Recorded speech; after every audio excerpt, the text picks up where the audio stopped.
CamAPS FX has been shown to improve glucose management. However, this does not mean that you will never experience high or low glucose levels. There are many things that can influence your glucose levels, such as your diet, your activity levels, and if you are ill or stressed. The algorithm will be doing its best to adjust the insulin delivery to meet your ever-changing needs. High or low glucose levels occur when there is a mismatch between the carbohydrate in your diet, your activity levels, as well as your overall insulin needs, and the amount of active insulin in your body.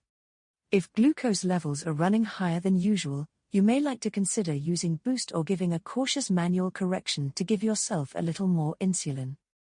Please check for ketones if your glucose levels are high and seek urgent medical support if they are present. If glucose levels are low, please eat or drink fast-acting carbohydrate to counteract the active insulin in your body.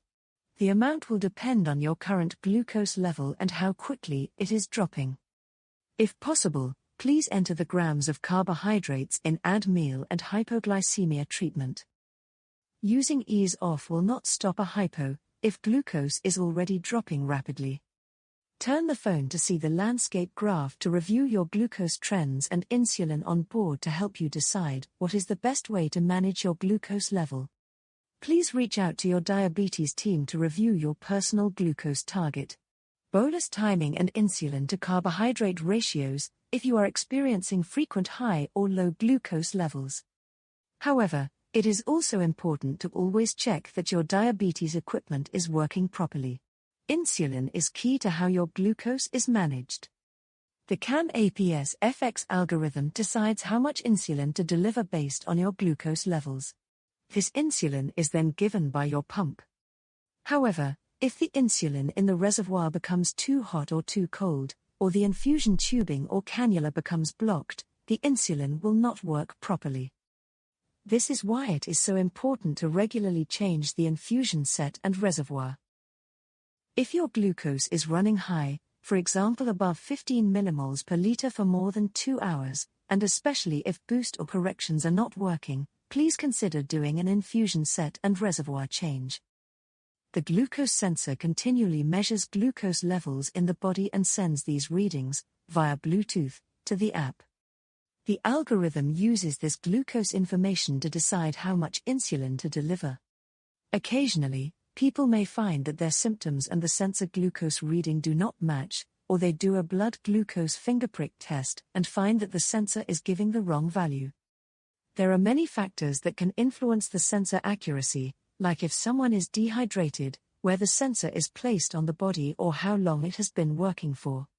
If the sensor reading is inaccurate, the amount of insulin delivered by the app might also be incorrect. For example, if the sensor is overreading and is showing a falsely high glucose value, the algorithm, based on this sensor information, will deliver more insulin than it would for the true glucose level, increasing the risks of a hypo. Likewise, if the sensor is underreading and is showing a lower glucose value, the algorithm will reduce or even stop insulin delivery based on this incorrect information, which ultimately can lead to high glucose levels and ketones. A sensor is generally classified as being inaccurate if it is over or under reading by more than 3 millimoles per liter at a time that the glucose trend arrow is stable. We recommend that auto mode is manually switched off so that the pre-programmed pump basal is delivering your insulin until such time that the sensor is reading accurately again. If the sensor is inaccurate, you might like to consider calibrating it, if possible. If not, please replace it and contact the sensor company for further advice. Please speak to your diabetes team if you experience frequent sensor or infusion set issues.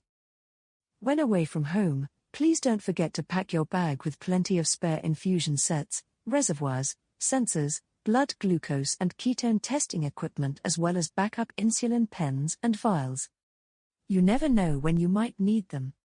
And remember, if in doubt, change it out.